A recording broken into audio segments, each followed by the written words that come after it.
Saudara-saudariku yang terkasih, pada hari ini, Kamis 16 Oktober 2025,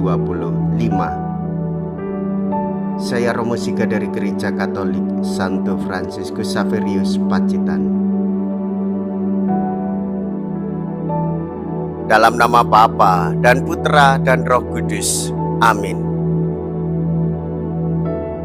Satu hal yang pasti dalam hidup kita, tanpa iman yang mantap hukum kehilangan arti. Bila kita ingin masuk menjadi anggota gereja dan mengikat janji untuk hidup sebagai orang Kristiani seperti yang diberikan teladannya oleh Kristus sendiri, maka kita akan lebih mudah mengakui bahwa diperlukan hukum dan peraturan. Darah para nabi, mulai dari Habel sampai kepada Zakaria, akan dituntut.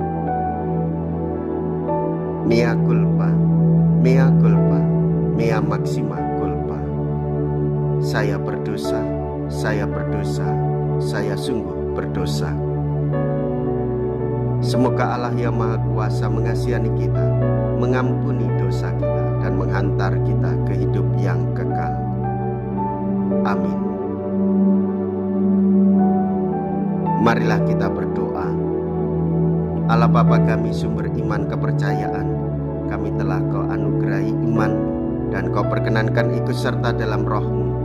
Kami mohon kekuatan agar mampu menyelesaikan apa yang sudah Kau mulai melalui Yesus Kristus Putra-Mu, yang hidup dan berkuasa bersama dengan Dikau dalam persatuan Roh Kudus Allah sepanjang segala masa. Amin. Tuhan bersamamu dan bersama Roh-Mu. Inilah Injil suci menurut Lukas. Dimuliakanlah Tuhan. Lukas bab 11 ayat 47 sampai dengan ayat 54.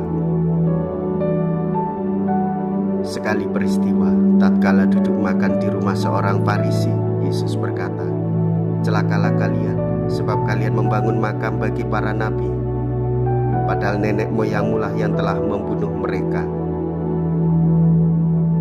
Dengan demikian kalian mengakui bahwa kalian membenarkan perbuatan nenek moyangmu, sebab mereka telah membunuh nabi-nabi itu dan kalian membangun makamnya.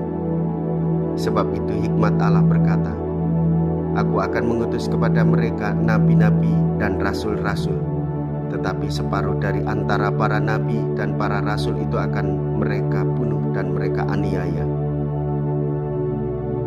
Maka dari angkatan ini akan dituntut darah semua nabi yang telah tertumpah sejak dunia dijadikan, mulai dari darah Habel sampai kepada darah Zakaria yang telah dibunuh di antara mezbah dan rumah Allah.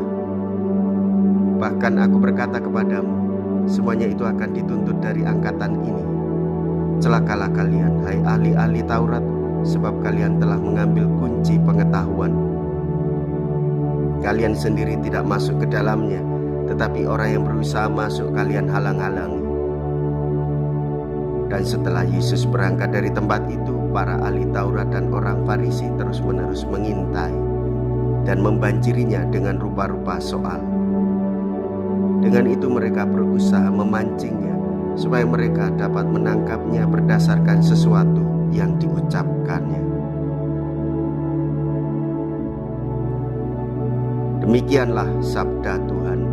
Terpujilah Kristus.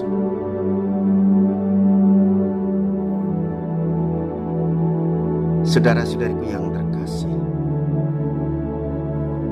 pada hari ini kita mendengarkan kisah tentang kecaman atau peringatan keras yang diungkapkan oleh Yesus terhadap orang-orang Farisi. Mereka membunuh para nabi, mereka menolak pesan para nabi, mereka tidak mau bertobat. Dan perilaku ini sesuai dengan perilaku leluhur mereka.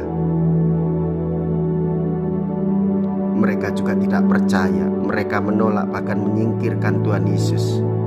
Hati mereka buta karena mereka penuh dengan kesombongan rohani dan mengingkari pengetahuan akan kitab suci.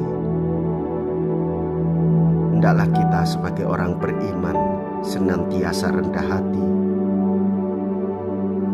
meluhurkan ajaran Tuhan Yesus dan mewartakannya dengan penuh sukacita.